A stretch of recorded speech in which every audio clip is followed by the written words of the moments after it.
ખેતરમાં અમારી બેન દીકરી સેફ નથી। આપણે બધાએ જોયું હશે કે અમારી બેન દીકરીને તમે જેસીબી મારે, કંપનીઓ, પોલીસ કંપનીઓનો હાથો બની જાય। એટલે આવી પરિસ્થિતિમાં ખેતી ખેડૂતો કઈ રીતે કરી શકે? આજે 9 પ્રશ્નને લઈને પત્રકાર પરિષદનું આયોજન કર્યું છે।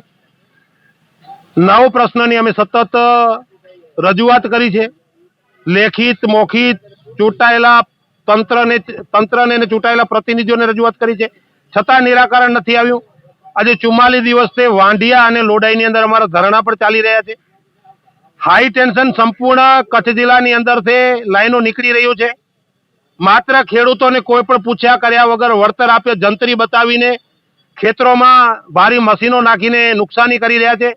ખેતરમાં અમારી બેન દીકરી સેફ નથી। આપણે બધાએ જોયું હશે। આપના માધ્યમથી સરકારને કહેવા માંગુ છું કે અમારી બેન દીકરીને તમે જેસીબી મારે, કંપનીઓ, પોલીસ કંપનીઓનો હાથો બની જાય। એટલે આવી પરિસ્થિતિમાં ખેતી ખેડૂતો કઈ રીતે કરી શકે?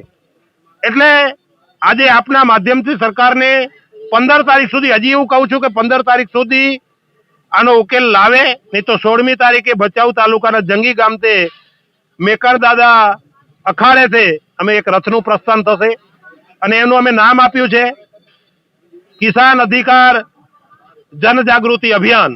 એના દ્વારા અમે 600 ગામડામાં રથ લઈને જવાના છીએ, સભાઓ કરવાના છીએ અને ખેડૂતોને જાગૃત કરવાના છીએ કે આપણો અધિકાર માટે હવે જાગવું પડશે।